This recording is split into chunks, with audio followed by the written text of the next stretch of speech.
when you talk about investing and doing the stocks, I remember being in college and I went to a financial planner and I wanted to buy so many thousands of dollars of Sirius or XM. Never did I know that they were going to come together and then merge, and I was even happier. But that wealth investor told me, don't buy those stocks. Those are high risk. And there's people who could blow that money. It wouldn't mean anything to them. And I'm like, okay, but I like that. And I believe in the future of radio and all that. So I'm going to buy it. And I bought it, and I'm not mad, but I also don't pay attention to it. I look at it kind of like I look at Forex investments, where I actually have a broker for that, and he can let me know where that account is at. And we started very small, and it's pulled into, we haven't lost any money, not rich off of it. But how did you know what amount of money to put in? I mean, you did it professionally, but for someone who's saying, okay, let me go put $5,000 in stocks, how often, and it's hard to gauge, how often can I pull that money out, or how long can I live off that? Let's say it goes from 5,000 and that makes me an additional 25,000. Like, how did you predict that and say, well, I'm going to make, this here, and maybe I take 5% out here or 2% out here. I know I can pay all my rent and eat off that. But how did you gauge that? Well, trial and error. Oh, okay. Thought you were going to say the Rick Tom system that I created. You guys can go to ricktoms.com and like, there's no handbook on life. And what I mean by that, saying there's no real handbook on investing in the stock market either. And what I mean by that is that you have to know something about yourself. Look familiar. Well, I don't. I look familiar. You want to pause it? Yeah, I can pause it. Yeah. I'm sorry. No worries. Me? Yes. I'm Kellen. Does that? You look very familiar. I'm sorry. No worries. No worries. Well, no, you got him thinking now. So let's finish the story. You know the truth? Huh? You look like Beyonce's monitor from over there.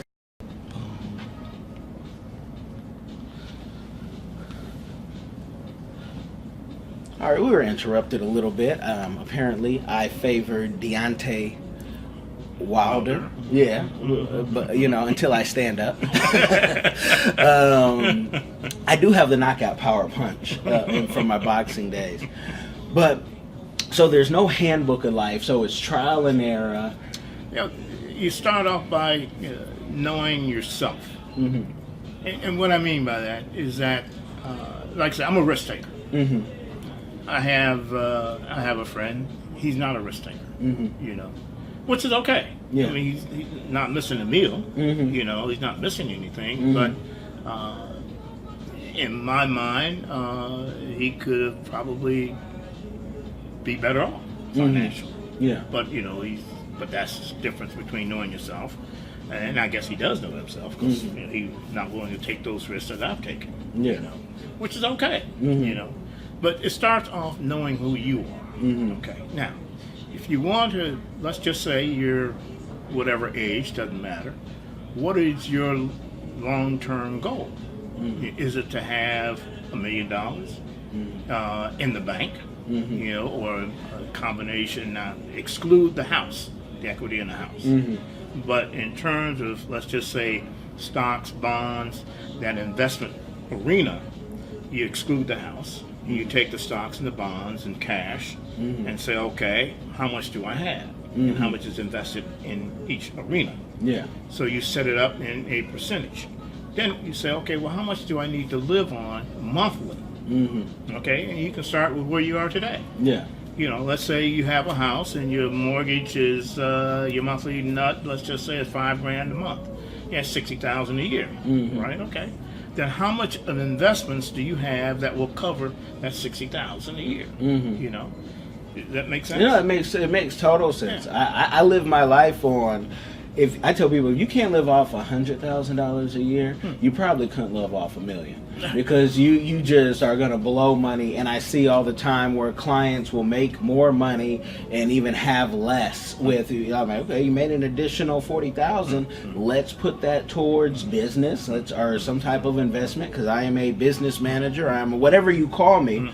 but they're like, oh no, I blew that money, you know, whether it be on, usually it's cars and, you know, trying to get houses. So, but I'm able to be frugal, and I'm doing, you know, I say you can do 100,000 with kids, and in America, in most places, you know, you can't live downtown Seattle, but you can be somewhat comfortable. You can be close to Seattle. You can be close to Seattle. You can be in you know, Mukilteo, Linwood, like the rest of us, and relax. But most people they don't budget out. Right. And so, and I tell people, I may be an alien, because even if you gave me an additional 100,000 today, that's not going to get spent on personal. There's nothing that I want to buy. There's no car I want to impress you with. There's no clothes that, you know, Africa, I go do my whole wardrobe for less than $200. And I have clothes. People say, I haven't seen you wear anything twice yet. Well, one, you haven't seen me that much. Nor is that like some reward or award that I get. But, you know, I buy all my stuff in Africa, and I haggle. And, you know, these shirts cost, you know, $80 and more in America. But back home, this is just normal wear. You know, Normal wear, yeah. Might be a $5, $8 shirt, and I overpaid. Exactly. So there's no formula. What books were you reading? Oh, well, most of them had to do with investments, and I can't recall all the authors and everything. But you know, I'll tell you, Think and Grow Rich obviously is a good book, you know, because it puts you in a mindset of thinking. Yes. You know, but I'll share a story with you. As a broker, one of my clients was an old woman, and her husband had done very well in the stock market, and he died, and so she became my client, you know, and she knew nothing about the investments that he had made or anything. She took it upon herself to learn and teach herself. She took that portfolio and doubled it on her own. On her own. Yeah. Wow. On her own. Yeah. You know, so it's knowing what you want to do. Yeah. And having a plan to do it. Yeah. And if you don't have that, then chances of you being successful is slim to none. And that's about anything. Yeah. You know, so you want to have a short-term plan, a medium-term plan, and a long-term plan. Was it stocks that she did, or was it mutual? She did. No, she did. She liked the stock market. Okay. She liked this, and two things. She wanted growth stocks and stocks that paid dividends. You know, and that was her forte. Okay. You know, and she'd take a little risk, but not a lot of risk. Yeah. For me, you know, I divided the portfolio up in terms of percentages. You know, 10% in terms of dividends. 30% in terms of growth stocks. I do 5% in what I call high risk stocks, you know, and then the balance would be spread out in some mutual funds. Okay. Yeah. Okay. Yeah. Okay. What do you think? I had talked about Forex and having a broker. What do you think about Forex? Money. Money? Yeah. Okay. Do you like it, or are you more like, you know, it's listen. It's a crapshoot. Okay. And that's why I have a broker. Yeah. That's why I have a broker. It's a crapshoot. and there's nothing wrong with it. Yeah. You know, there's nothing wrong with it. Matter of fact, when I first went to South Africa back in 2005, I think it was like, I'm going to say maybe 10 to 1. The rand to the American dollar. And it went to 16 to 1. Wow. So if I've been playing that, yeah. I actually just was told I should get on this Brazilian currency because it's how did they say? They said it's so low right now. They said it's worth a buy. Yeah, it's worth the buy. I got that yesterday, and it could be. Yeah. You know, and I'm not saying, and that's the other part. And essentially, what we're talking about, Kellen, it's the whole world out here. You know, I mean, we're too focused on America. Yeah. You know, and I hate to say that for us black folks, you know, because that's all I'm going to speak to, is that we need to understand that there's a whole world out here, and there's 1,000 and different ways to make money, but you've got to remove yourself from just thinking America. Yeah. You know, just like any of the Brazilian stocks, you know, the South African rand, you know, they're all trading. Yeah. And they all have movement. Yeah. You know, like we hear about gold and silver. Well, how much gold and silver do you own? Yeah. Now, I'm not talking about the ones you wear around your neck. Yeah, exactly. Exactly. I ain't talking about that. I'm talking about, owning, some real stuff, I'm gonna just throw this in there. Mm-hmm. And I don't know if you've seen these MLMs like carrot bars that says they're selling you gold and you say and cryptocurrency, right? Yep. Sounds great. I just saw that they're saying that crypto right now is at an all-time low. Yeah. It means it's a time to buy. Well, and to me, that wasn't an all-time low. The low was when no one knew about it. When we were on there and we were buying things that we didn't want people to know we were buying and whatnot. That's when the all-time low. And I tell people, don't talk about your crypto because people who talk about it get it stolen. And so, it is what it is. But like a thing like carrot bars, where I don't want to say every multi-level marketing is a scam. They just haven't worked for me. Even when they worked for me, they didn't work for my all-time goals. Because I've won, but I didn't like the system and how I won. But now the multi-level marketing folks have thrown in, if you want to buy gold or crypto, you can buy it through us. The problem is, every time you want to buy, let's say they sell it for 100 packs, right? And they're not selling 100 packs or 100 pounds, whatever you want to call it. They're saying you have to buy the packages. So you now have to set up, it's not like you're buying gold, you're buying packages. Right. And that's great for people who aren't up on how to buy gold and they don't have the best price. Right. And I don't want to beat up on them because I know somebody will watch this and say, hey, but the fact is you're not doing for someone who's knowledgeable on how to buy gold or crypto. Right. If I want to buy, $2,000 worth of crypto, I shouldn't have to buy 10 packages from you of crypto. So people have to watch out for these things because maybe that you win at that, and you get your auntie and everybody to, and you become rich, but someone else is going to fall, and that's not how you buy gold or crypto. Right. But no, that's good. Outside of the stocks, did you, when you were in Africa or Vietnam, did you ever buy land and flip land? No, I didn't. And let me just put out a caution. When you're in a foreign country, you want to have someone that you trust in that country that and not some guy or some woman or the person you just met. That's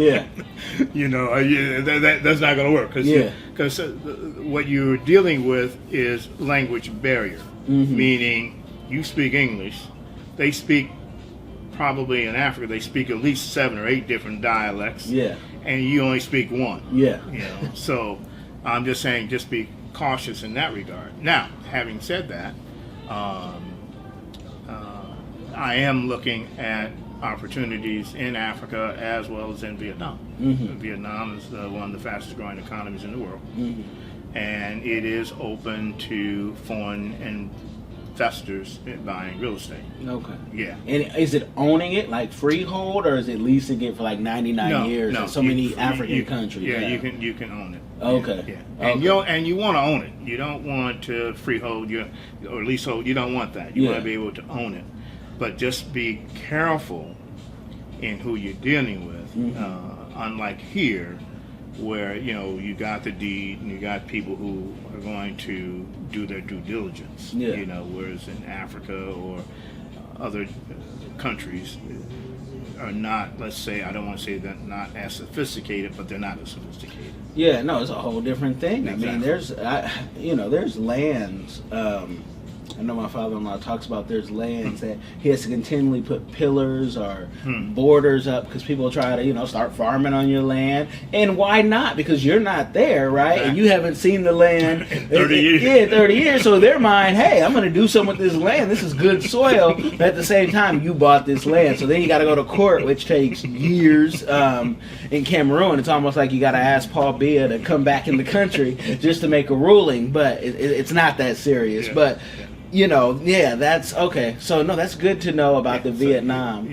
Are you open for anyone listening, watching, to work with people who say, I want to buy out there? Will you be like the broker of some sort?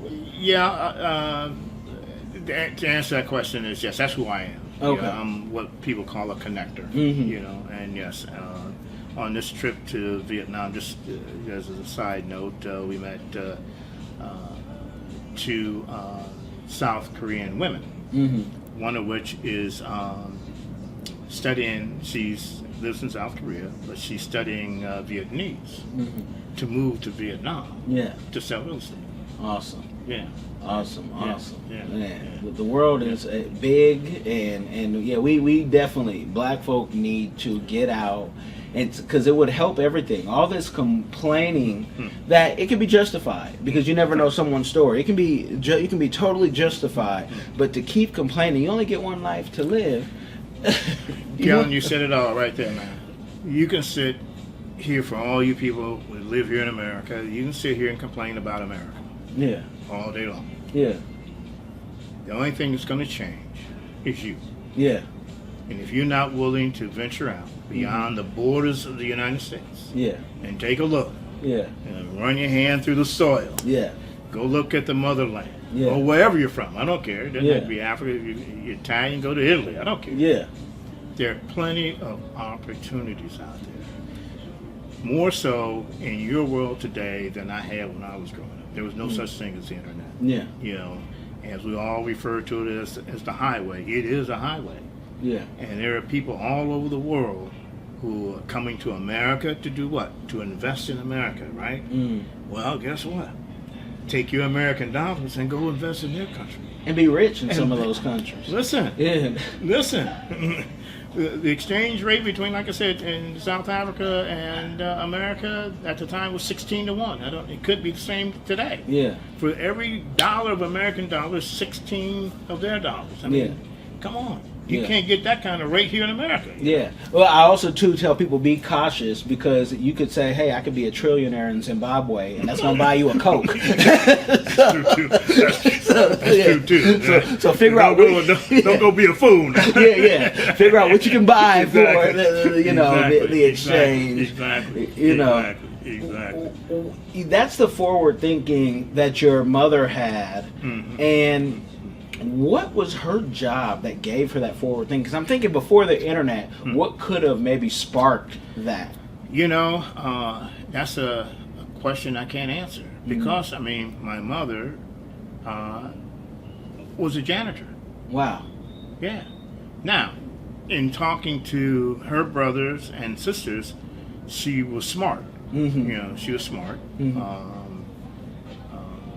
That's the one thing that was a common denominator, but I never got a chance to understand what that meant, from her perspective. Now, I can tell you, as a kid, she had me and my sister taking tap dancing lessons and piano lessons and things of that nature, because she was grooming us for, which I understand now was for a higher level of education. That's what you do. But I never got the chance to, just have that kind of dialogue with her. But I mentioned what she does, or did, because that's who she was, and the other thing is that the school that she was janitors at, where me and my sister went to school. Okay, so she could always watch it. So she might have been a janitor, just so I can make sure that everything is. You're not learning. Okay, then you get it. Nowadays, she'd be guaranteed to have her own business. Yeah, she probably would. With that type of thinking, because she'd be, miles ahead. I know my grandmother, who's still alive. Yeah. My mother's not, but my grandmother's still alive, and she can still, talk and everything. And she had businesses from Arkansas to Oakland, and so when she moved to Oakland, we grew up where she had a daycare. We heard the stories how she had an ice cream parlor, and she had these things. So growing up, we don't think anything of it to be like, okay, for me, business is in the blood, and I don't want to have to be anywhere that I don't have to be. As a business owner, there's things you have to do, but you understand the flexibility of, I can come here and do this as long as I want, rather than let me clock out and explain to the boss why I'm late. And it doesn't matter what the check is. No, it doesn't. It doesn't matter what the check is. Having to explain why I was 5 minutes late or leaving 5 minutes early. It's like, what? I've worked for one of these tech companies, and they're like, you left early the first day. I left because the work was done, and it was 5 minutes early, but the fact that somebody who wasn't my boss was watching that let me know that that tech company had an issue. You know, it had an issue with your talent. Either you don't think they're that talented and you got to babysit them or whatnot. But and I had this conversation with my pops, and he said, I am worried about retirement. When we come back, I want to talk about, do you ever worry about retirement? We'll come right back, folks. Bear with me. Worried about retirement. And I don't want to put my pop's business out there, but he made, worked at great company in California. I don't want to put his business out there because I said something to a family member, and I said, he's worried that at 60 something, he'll only have $8,500 to live off of for the rest of his life, minus investments, whatnot. And I had a cousin, one of my favorite cousins. She said, I wish I had $8,500 now. But it's all relative, right? It's all relative. And I said, wow. I said, because I felt him when he said that, like, oh, I got 85, so you can always live with me. Wherever we're at, you got a place to live. I mean, I just like that with, many of my family members. You want a place to live? Just let me know. We'll just go get, more space wherever we're at. Now, you might not like where we're at because he's not a fan of Florida. But, but yeah, do you ever have that worry, like, man, this... Not where it keeps me up at night. Okay. One of the things that I've come to terms with is I'm a spendthrift. But I've learned to handle that. Okay. And it's taken me, trust me, it's taken me a while to get a handle on making sure that I account for not every penny and dime, but I make sure that my bills and things are handled and I have enough money coming in to take care of everything. Okay. But at the same time, I don't want to be restricted to just living day to day. One of the things that I love to do, Kellen, is I like traveling. I just love to travel. Yeah.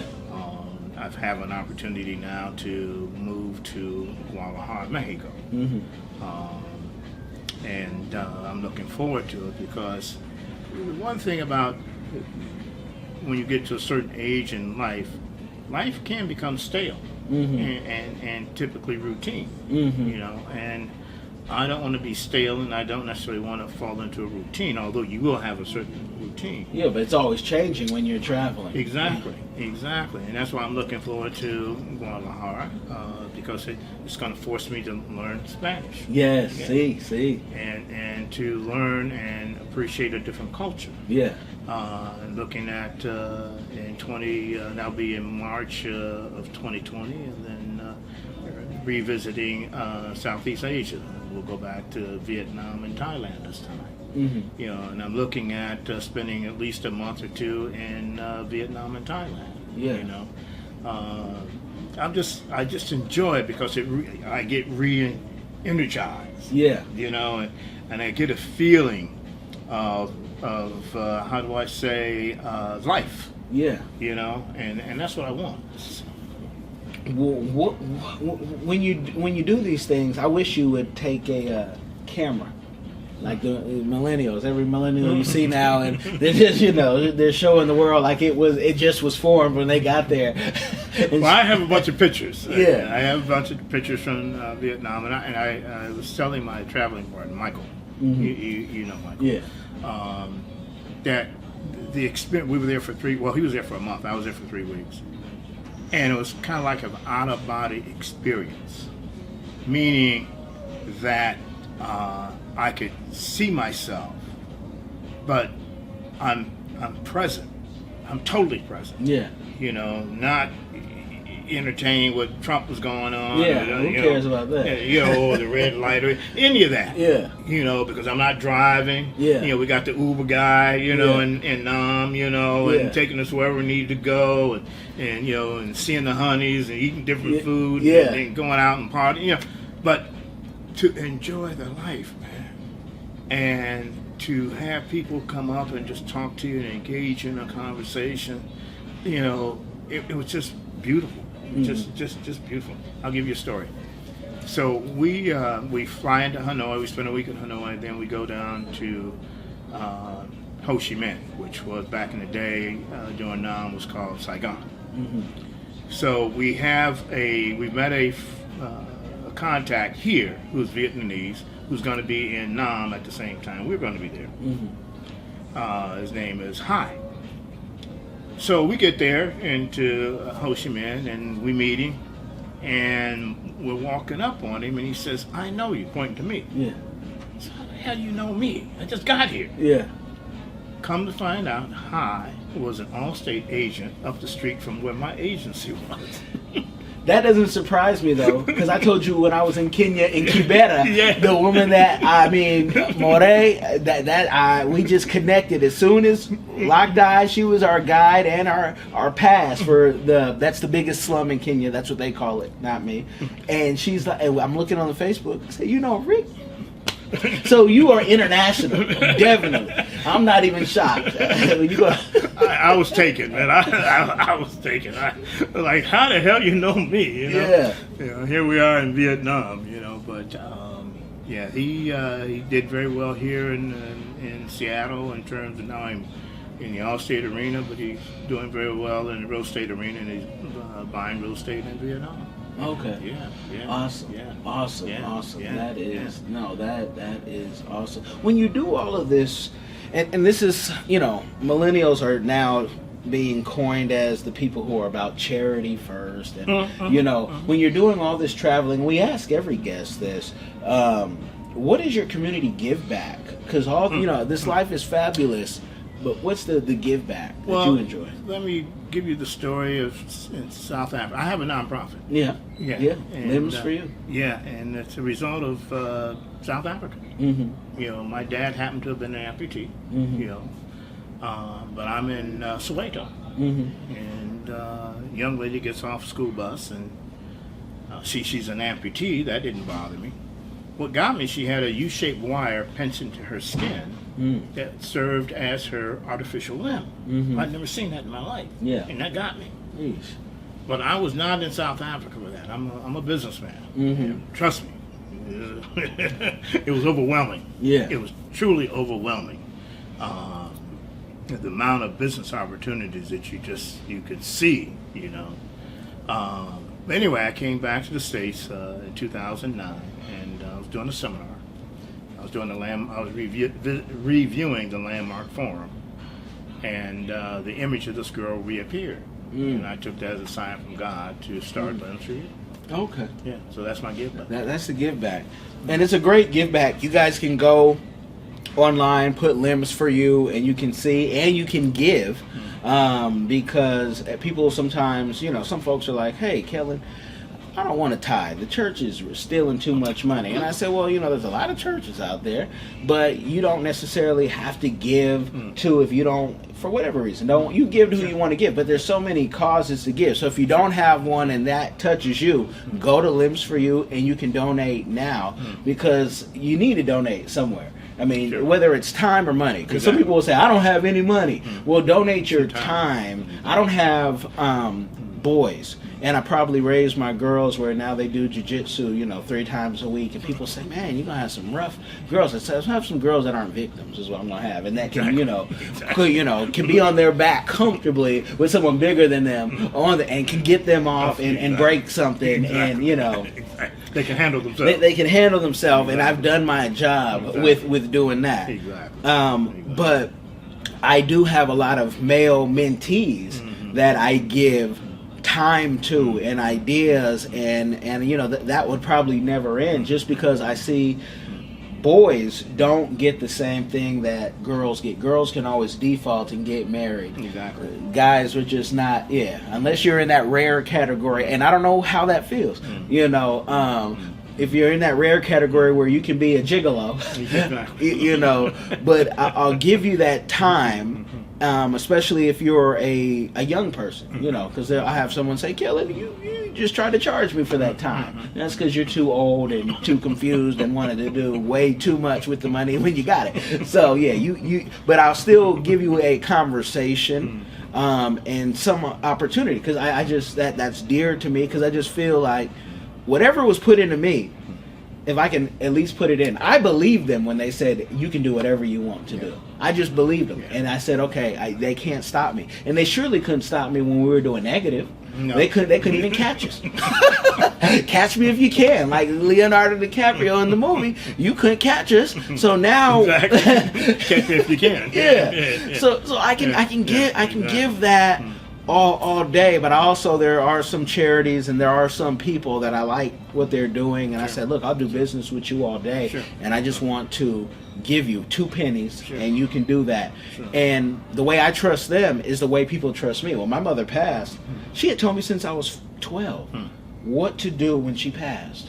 She had let me know. I saw her in the hospital bed. I cried. I know what was going on, and you know, she was always healthy, whatever. And then, you know, 25 years, whatever later, maybe whatever the math was on that, when she passed, I knew, go to the bank account, give my siblings equal share, show them the receipt, what was in there. When insurance money comes in, do that. And there's some things I even want to say that and I'm going to say them. There's some people look at inheritance like they want it now. I have family members like that, and they think, oh, life is going to be great once so-and-so passes, which is an awful way to live your life. If you are waiting for someone to pass so you can now enjoy life, you're on the wrong end of the stick, brother. Totally. And as a business manager, I'm responsible for people's money, whether they're here or not, or whatever the case may be. And I'm always thinking, well, when you do pass for this client, your money, your content's still going to keep going. Your family's still going to eat. Your brand can keep going. What do you want to do? But some people, when they're waiting, they're going to be disappointed when someone passes. My grandmother said, I bought that new car. She told me like 15 years ago, I bought that new Thunderbird because when I pass, I don't want anyone fighting over my money. I said, you spend it all. I said, where you want to go? You know, and that's the way you should live. And in African households, you and I were talking on the phone about this, the retirement is the kids. Exactly. Which can be very disappointing if your kids get Americanized, Westernized, or even if they're all fully African, they say, well, my dad doesn't need his own TV. Right. My dad doesn't need his own car. My dad doesn't need to go anywhere. He needs to just sit there. Right. I know you didn't have kids. No. And so you don't have to worry about that. But did you ever think that way? Like, maybe I should have kids so somebody could take care of me when I was... No. Okay. No. I've always, for whatever reasons, Kellen, I've always been what we'll say self-sufficient. Mm-hmm. You know, don't ask me where it comes from. Maybe I can't tell you. Yeah. But I've never had that thought of having someone take care of me. I always took care of myself. Now, I'm not trying to say that, like... You're self-made. No, I can't say... No. Because people who make themselves come out of a laboratory. Yeah, I didn't come out of a laboratory. Yeah. You know, but I've been blessed to have some friends. You know, and I've been blessed. I've just been truly blessed. So I've never worried about those kinds of things. You know? Now I will say this. So as I'm getting older now, the thought of not having kids does enter my mind every now and then, because you know, what do? You know, I mean, you're dead. Yeah. So who's going to get whatever's left? Yeah, you know? Well, okay, so I'll divide it up with my brother, between my brother and my nephew, probably, you know, or whatever. But I don't worry about those things. What's important to me in my life as I move forward through it is that I'm happy. Yeah. And whatever's going to make me happy, is what's paramount for me. And new adventures, meeting new people, visiting different countries. That's when I'm the happiest, and I'm going to, I tell people, I'm going to be cremated, and I've made arrangements to have my ashes put in the, you've been to South Africa, so the Atlantic Ocean and the Indian Ocean come together. Yeah. And I want you to drop my ashes right there. Yes. No, that's beautiful. And I would say, when you say, where you're going to break things up, somebody might go back to this interview and say, hey, he said me, and that person might be a dang, could go crazy, right? So things can always change. Sure. Because I know with kids, give this part, but also you don't always want to give people too much. Right. Because when you get, some people get too much and they lose their mind. I remember working for CPS, and a woman, her parents died fairly young, and she is more than taken care of. And of course, she's had babies with the worst type of gentlemen. They're not gentlemen, actually. No. They don't want to work. Like she has some money. Who lives off their woman's inheritance? What type of life? Like, what do you do the rest of your day? Well, you used the word earlier off the camera. Yeah. Gigolo. So I want to make sure you guys have gotten the game on how to win in life, how to keep winning, how to plan and get ready for your retirement. We can't give you too much more because it will go over your head, and we can always do this. I can talk to Rick Toms and get so much wisdom all day long because his life is like that. And I will make sure in the description box his social media links for the Limits for You, and anything that he may want you to contact him on is there. Let me just say one thing. We all have an income coming in. Before you pay any bill, pay yourself. Pay yourself. Pay yourself. That's what folks say. Don't pay the some people say pay the church because the church, the pastor said pay me first. Pay yourself before you write a check. I don't care. Before you pay the rent, before you pay the car note, before you pay anything, write yourself a check and have it in a separate account. Yeah. Do that first. Yeah. Because you're the most important. You're the one that's making the money. Yeah, yeah. So how come you can't get paid? Yeah. Well, many entrepreneurs are you see on Shark Tank all the time. They're like, I haven't paid myself a salary, and they're struggling. Versus taking a little bit. You have to appreciate this life because it could end at any moment. Any moment. And to be so, I understand the discipline, but I agree with that totally. And then again, spread the whatever $2 you can. You see somebody that you think you can help. But no, again, we could do this. We might next do this in Mexico. Who knows? Because my life just got opened up. I'm able to move around. And the next part of that interview would be like an investor club. Because that's something that even before coming here, got cut off coming down to the tunnel.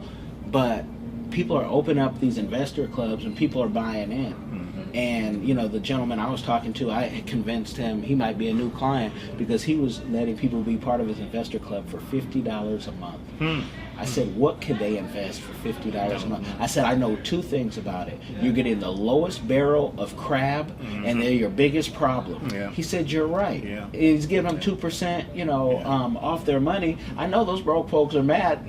That 50 sounds like 500 to them because that's their last. He's like, I was thinking about. I said, no, you've already done it. You're not thinking about it anymore. You've already done it because they can't invest in Africa with $50 a month.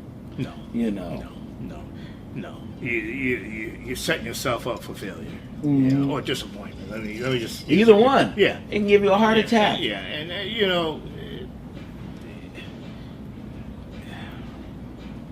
it takes as much time to convince someone to put up $50 as it is for them to put up $500.